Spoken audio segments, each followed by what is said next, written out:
Hello दोस्तों, मेरा नाम है अमन और क्या हाल चाल आप सभी। एक बार फिर से स्वागत है पीके सक्सेस पॉइंट चैनल में। आप हमारे टेलीग्राम चैनल को भी ज्वाइन कर सकते हैं, इंस्टाग्राम चैनल को ज्वाइन कर सकते हैं। दोनों का लिंक आपको डिस्क्रिप्शन में मिल जाएगा और नोट्स टेलीग्राम चैनल पे मिल जाएंगे।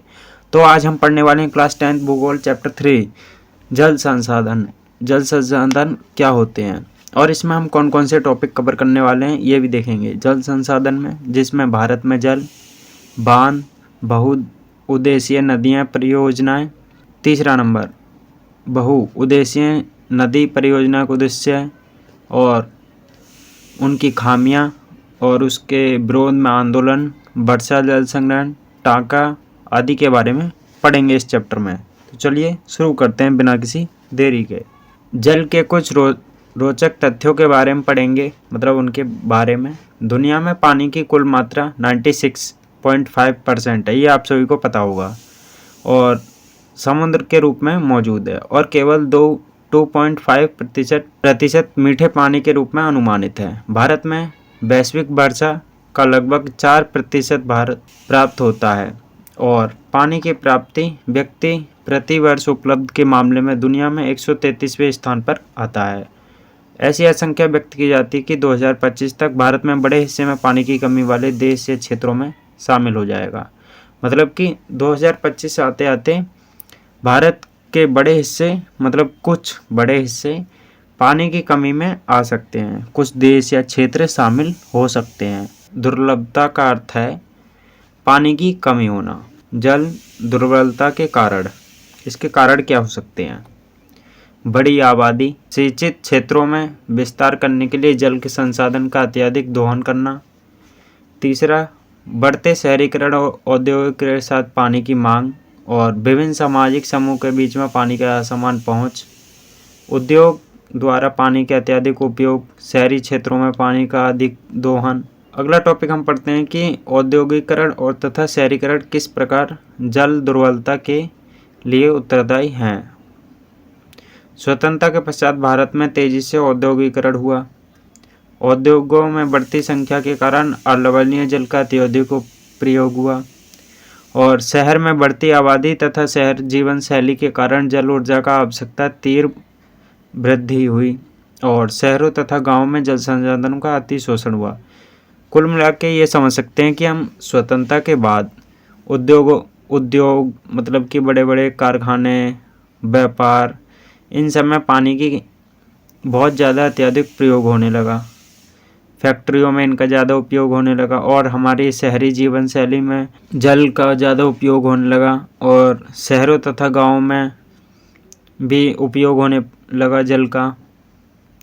अब आगे बढ़ते हैं। बहुराष्ट्रीय कंपनियां, वे कंपनियां जिनके उद्योग संसाधन एक से अधिक देशों में कार्य करते हैं तथा अनेक देशों में पूंजी निवेश करते हैं तथा अधिक लाभ अर्जित करते हैं पानी के द्वारा। जल विद्युत, ऊंचे स्थानों से जल धारा को नीचे गिराकर उत्पन्न की गई विद्युत। मतलब कि बड़े बड़े बांध देखे होंगे आपने, उनमें उनसे ही हमें बिजली प्राप्त होती है, उनसे ही बिजली बनती है। एक नवीकरणीय संसाधन होते हुए भी जल के संरक्षण तथा प्रबंधन की आवश्यकता क्यों? पहला, विश्व के केवल 2.5% ही ताज़ा जल है। जल संसाधन का अतिदोहन, बढ़ती जनसंख्या, अधिक मांग और असमान पहुंच, बढ़ता शहरीकरण, औद्योगिकरण। मतलब कि जल संसाधन का अधिक से अधिक उपयोग हो रहा है और बढ़ती जनसंख्या, मतलब कि जनसंख्या बढ़ रही है तो पानी की मांग भी ज़्यादा बढ़ेगी। बढ़ता शहरीकरण, मतलब कि शहर में नए नए विकास होना तो जल की ज़्यादा उपयोग होता है। और औद्योगिकरण, मतलब कि फैक्ट्री में जल का ज़्यादा उपयोग होता है। प्राचीन भारत में जलीय कृतियाँ, ईसा पूर्व से 1 शताब्दी पहले इलाहाबाद के एक नज़दीक बेरा में गंगा नदी की बाढ़ के जल संरक्षित करने के लिए एक उत्कृष्ट जल संग्रहण तंत्र बनाया गया। चंद्रगुप्त मौर्य के समय में बृहद स्तर पर बांध, झील, सिंचाई तंत्रों का निर्माण करवाया गया और उत्कृष्ट सिंचाई के सबूत भी मिलते हैं इसमें, जिसमें कुछ देश शामिल हैं: ओडिशा, आंध्र प्रदेश, कर्नाटक, महाराष्ट्र। अपने समय में सबसे बड़ी कृत्रिम झीलों में से एक है भोपाल झील। 11वीं शताब्दी में बनाई गई थी है और 14वीं शताब्दी में इल्तुतमिश ने दिल्ली में श्री फोर्ट क्षेत्र में जल की सप्लाई के हौज खास जो दिल्ली में ही है एक विशेष तालाब बनवाया। बहुउद्देशीय परियोजनाएं। नदियों पर बांध बनाकर एक बार में अनेक उद्देश्य प्राप्त करने का प्रयत्न किया गया है। और बांध का प्रयोग जब हम करते हैं बहते जल को रोकने के लिए, दिशा या बहाव को कम करने के लिए, और आमतौर जलाशय झीलें अथवा जलभरण बनाती हैं। बांधों से होने वाले लाभ। सिंचाई, मतलब कि पानी को रोककर हम सिंचाई कर सकते हैं। विद्युत उत्पन्न, मतलब कि पानी के तेज बहाव में बिजली का उत्पादन कर सकते हैं। घरेलू, मतलब कि घर के काम के लिए आवश्यकता हो सकती है जल की। बाढ़ नियंत्रण में बांध का प्रयोग होता है। मनोरंजन तथा पर्यटन, मतलब कि पानी में नहाने, स्विमिंग करना, पर्यटन, बाहर के लोग जब हमारे देश में आते हैं तो वो मनोरंजन करने के लिए आते हैं। मत्स्य पालन, मतलब मछली पालन। बांध को अब बहुउद्देशीय परियोजना क्यों कहा जाता है? बांध एक एकीकृत जल का उपयोग एक दूसरे पर निर्भर रहता है। बांधों का निर्माण बाढ़ नियंत्रण, सिंचाई, बिजली उत्पादन और वितरण के लिए किया जाता है। जल, वनस्पति और मिट्टी संरक्षण के लिए बांध का निर्माण किया जाता है और यह पर्यटन को बढ़ावा देने में मदद करता है। जवाहरलाल नेहरू ने बांध को आधुनिक भारत को मंदिर क्यों कहा? तो आइए समझते हैं। बांध से अनेक लाभ होते हैं, ये तो आप सभी को पता ही है। ये विकास में योगदान करते हैं, इसलिए नेहरू जी ने आधुनिक भारत का मंदिर कहा जाता है। भारत में बहुउद्देशीय परियोजनाएं। पहला, स्वतंत्रता के बाद एकत्रित जल संसाधन प्रबंधन दृष्टिकोण के साथ लॉन्च किया गया। जवाहरलाल नेहरू ने बांधों को गर्भ से आधुनिक भारत में मंदिर के रूप में घोषित किया।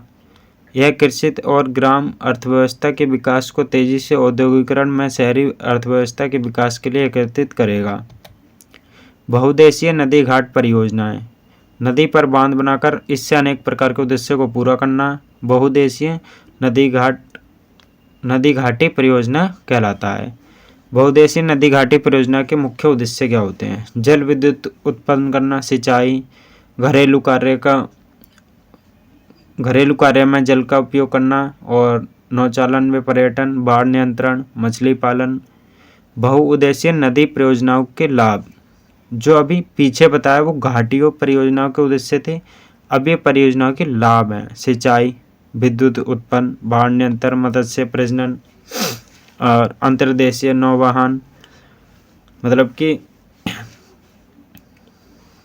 जो बड़ी बड़ी नाव हैं वो पानी में ही चलती हैं, इसलिए अंतर्देशीय मतलब कि इंटरनेशनल बोट। और घरेलू औद्योगिक उपयोग, घर के कार्य के लिए उपयोग जल। बहुउद्देशीय नदी परियोजनाओं का आलोचन। नदी के प्राकृतिक बहाव को प्रभावित करते हैं और जलाशय के अत्यधिक आवर्धन एकत्रित करते हैं और नदी के जलीय जीवन की नकारात्मक तरीकों से प्रभावित करता है। स्थानीय समुदाय को बड़े पैमाने पर विस्थापन है और बाढ़ के मैदान पर बनाए गए जलाशय मौजूद वनस्पति में डुबा देंगे और एक समय के बाद मृदा का संरक्षण करेंगे। नर्मदा बचाओ आंदोलन। ये इस प्रकार का क्वेश्चन हर बार आता है पेपर में, आप कृपया इसे नोट कर लेना अपनी कॉपी में। नोट तो आप पूरा ही कर लेना, वैसे नोट्स में आपको टेलीग्राम चैनल पे आपको मिल जाएंगे, तो आप हमारे टेलीग्राम चैनल को सब्सक्राइब करें और वहाँ से नोट लें। पहला, नर्मदा नदी पर सरदार सरोवर बांध निर्माण का विरोध किया। मतलब कि जो नर्मदा नदी पे वहाँ पे सरदार सरोवर नाम का एक बांध बनाया था, उसका निर्माण में विरोध किया था। दूसरा, आंदोलन गैर सरकारी संगठन द्वारा संचालित जनजातीय लोगों, किसानों, पर्यावरणविदों व मानवाधिकारों कार्यकर्ताओं का सरदार सरोवर परियोजना में विरोध कर लामबंद होना। पांचवा, आरंभ में यह आंदोलन जंगलों के बांध पानी डूबने के मुद्दे पर केंद्रित था। मतलब कि इस बांध से नर्मदा बचाओ आंदोलन में जो ये बांध बनाया था सरदार सरोवर बांध, इसमें कि पानी में डूबने का ज़्यादा खतरा था, मतलब कि ये बांध अच्छा नहीं बना था, मतलब कि बेकार था ये। भूमिगत जल, मृदा के नीचे बिछे हुए सैल अस्तरण छिद्रों में परतों में एकत्रित होने वाले जल को भूमिगत जल कहते हैं। वर्षा जल संग्रहण, मतलब कि जब पानी बरसता है, कहीं तालाब में भर जाता है पानी, गड्ढों में भर जाता है, तो उसे जल संग्रहण कहते हैं। एक तकनीक जिसमें वर्षा जल खाली स्थानों, घरों के टैंकों में, बेकार पड़े कुओं में भर जाता है पानी, बाद में इसका प्रयोग किया जाता है। पर्वतीय क्षेत्रों में गुल तथा कुल जैसी वाहिकाओं नदी द्वारा रास्ता बदलकर खेतों में सिंचाई कर देता है। और राजस्थान में पीने का पानी एकत्रित करने के लिए छत वर्षा जल संग्रहण का आम तकनीक है। वर्षा जल संचयन की विधियाँ, पहाड़ी क्षेत्रों में लोग कृषि के लिए गुल तथा कुल जैसी वाहिकाएं नदी बनाते हैं और लोगों को पश्चिम हिमालय में गुल और कुल जैसी वाहिकाएं बनाई जाती हैं। पश्चिम बंगाल में बाढ़ के दौरान बाढ़ जल वाहिकाएं बनाते हैं। राजस्थान में शुष्क और अर्ध शुष्क क्षेत्रों में कृषि क्षेत्रों में बरसात और भंडारण संचारण के लिए परिवर्तित किया जाता है। शुष्क तथा अर्ध शुष्क क्षेत्रों में वर्षा जल एकत्रित करने के लिए गड्ढों का निर्माण किया जाता है। छत पे वर्षा जल संचयन और बीकानेर, फैलादी और बाड़मेर में पीने हेतु भूमिगत टैंक या टांका। मेघालय में बॉस की ट्रिप सिंचाई प्रणाली है। ताज़े पानी का स्रोत, वर्षा से, मतलब कि हम ताज़ा पानी कहाँ से ले सकते हैं। वर्षा से, सतह जल, नदियाँ, झीलों आदि से। भूजल, मतलब भूमि में संग्रहित जल, जो हम नल के द्वारा या फिर अब तो समर के द्वारा भी हम निकालते हैं। पहले बड़ी बड़ी ट्रॉली लगाई जाती थी खेतों में, उनके द्वारा भूमिगत जल निकाला जाता था। उसके बाद बॉस ट्रिप सिंचाई प्रणाली, नदियों के झरनों में जल को बांस के बने पाइपों द्वारा एकत्रित किया जाता था। मतलब कि पहले क्या होता था कि जो नदियों तथा झरनों का जल हमें अपने खेत में लाने के लिए बड़े बड़े बांस का प्रयोग, उन्हें मतलब आधा काट के उनके अंदर वो खोखले होते हैं, इसलिए उसमें पानी जाता रहता है, तो उससे बांस ट्रिप सिंचाई कहलाता है वो। प्राचीन भारत में जल संरक्षण, पहली शताब्दी ईसा पूर्व में इलाहाबाद में परिषद जल संचयन की प्रणाली की थी। चंद्रगुप्त मौर्य के समय बांध, झीलें बनाई गई थीं और ओडिशा में कलिंग, नागार्जुन कोंडा में परिकृत सिंचाई कार्य पाए गए हैं। आंध्र प्रदेश, कर्नाटक में बेनूर और महाराष्ट्र में कोल्हापुर। चौथा पॉइंट, 11वीं शताब्दी में बने भोपाल झील के समय सबसे बड़ी कृत्रिम झीलों में से एक थी। और पांचवा, 14वीं शताब्दी में इल्तुतमिश ने पानी की आपूर्ति के लिए दिल्ली हौज खास में एक टैंक का निर्माण श्री किला क्षेत्र में किया था। मतलब कि प्राचीन समय में भारत में जल संरक्षण कैसे होता था। पहली शताब्दी में परिकृत जल, मतलब कि एक बड़े टैंक में जल को संचय करना। और चंद्रगुप्त मौर्य के समय में झीलें तथा सिंचाई करके। और 11वीं शताब्दी में भोपाल में बनी झील से सबसे ज़्यादा मतलब जल का उपयोग किया जाता था। और 14वीं शताब्दी में इल्तुतमिश में दिल्ली ने हौज खास में एक बड़ा सा टैंक का निर्माण किया था, जो श्री किला क्षेत्र में पाया जाता है अब भी। टांका क्या होता है, इसके बारे में हम समझेंगे। टांका में वर्ष जल अगली वर्षा ऋतु का संग्रहित किया जाता है। मतलब कि जो वर्षा होती है वो इस साल को बचा के अगले साल के लिए उसे उपयोग में लाने के लिए संग्रहित किया जाता है। इसे जल की कमी वाली ग्रीष्म ऋतु में पीने जल उपलब्ध कराने का जल स्रोत बनाता है। पालर पानी, वर्षा का पानी जो भूमिगत टैंकों में जमा होता है, पानी योग्य मतलब पीने योग्य पानी, इसे पालर कहा जाता है। राजस्थान में शुष्क क्षेत्रों में इसका महत्व क्या है। यह पेयजल का मुख्य स्रोत होता है। जब अन्य स्रोत सूख गए हों, इसे पेयजल का शुद्धतम रूप माना जाता है। गर्मियों में ये टैंक भूमिगत कमरों और उनसे जुड़े कमरों को ठंडा तथा साफ रखने में मदद करता है। भारत देश में जल का अभाव बढ़ने के कारण। भारत मानसूनी जलवायु का देश है और कई बार मानसून असफल होने के कारण जल की कमी हो जाती है। सिंचाई के जल की मांग की तीव्र वृद्धि और औद्योगिकरण क्रियाओं में भूमिगत जल का स्तर गिरना। शहरीकरण गति में वृद्धि के कारण जल संसाधन पर बढ़ता दबाव और बढ़ती जनसंख्या आवश्यकताओं को पूरा करने के लिए कारण।